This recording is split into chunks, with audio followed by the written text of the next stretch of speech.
One thing that is very interesting that Nigerians should be looking out for is the fact that one of the counts suggesting that the defendant, Nnamdi Kanu, is a member of IPOB, and he vehemently denied being a member of IPOB. That is very curious, and we urge Nigerians to see us through how we are going to prove all those charges against the defendants in no time to come. And those are our feelings, and we hope that all this approach will come to an end someday, because criminal trial need to be treated expeditiously so that the defendant will know his fate in one way or the other at the earliest opportunity.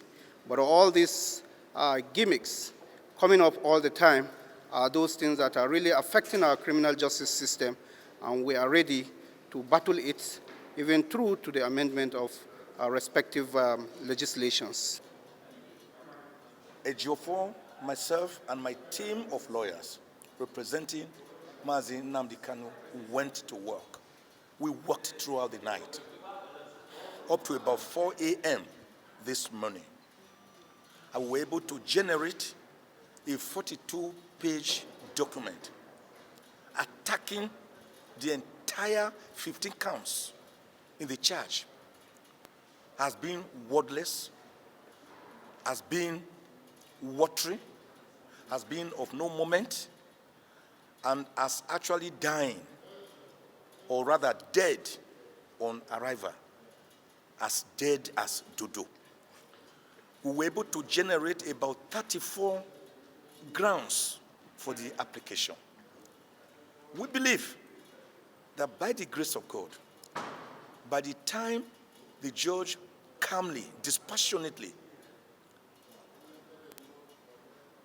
examines the step-by-step destruction of these counts, then, like I submitted in court, she will go to the next stage, which is to grant us our prayer through. And our prayer through is that there being no valid legal counts in the charge to defend,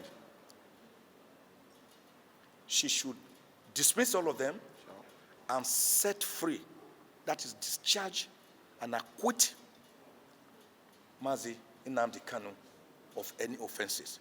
I feel extremely bad. As you can see, the plea has been taken, and the prosecution is ready to go on. All our gadgets are ready, all our witnesses are already in court. But we are ambushed by an application for bail, and indeed another application seeking to quash the charge this morning, which borders on the jurisdiction of the court. And the court, in its usual magnanimity, acceded to the fact that those applications need to be taken before we proceed. And we are fully ready. And what the prosecution tried to do was to insist that because today was set down for hearing, that the trial must go on, notwithstanding the pendency of this application, which we had filed, and not also withstanding the pendency of a second application, a 26-page motion for bail. And I pointed out to the court that that was not the law. That is not the law. That the Supreme Court has held in several cases, serially, that once motions are pending before a court of law, even if the motions be frivolous or stupid, the Supreme Court actually used the word stupid or frivolous or meritorious, that the court is duty-bound to look at that application, take argument, and then decide it one way or the other before the matter can proceed. And of course, our application is fundamental, it's intrinsic to this trial. And the judge agreed with us, telling the prosecution, there's no way you can tell me to start trial. What if we start trial and then the appellate court finally quashes whatever we do here? So she was right. That is the legal position. And because of that, she has determined that she will take first this application to quash the entire counts in the 15 count. And then if there's still any case to try at all, that is when we now get to cross the bridge after getting there. So what the 16th of February has been set down for at 1 p.m. 1 p.m. 16th February 16, 2022. It's just for this application alone to quash the counts in the 15 count charge and discharge and acquit Nnamdi Kanu. Because in law, you cannot put something on nothing and expect it to stay. It will collapse. I cannot imagine a house that has no foundation. It will collapse.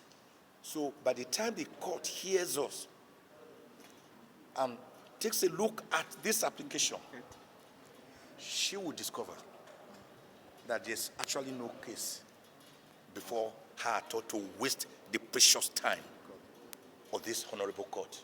Because the court is a busy court, there are many cases on the docket so that she can face other more important cases. This case is dead on arrival, as dead as Dodo. Dodo was a bird that existed in the southern part of Africa.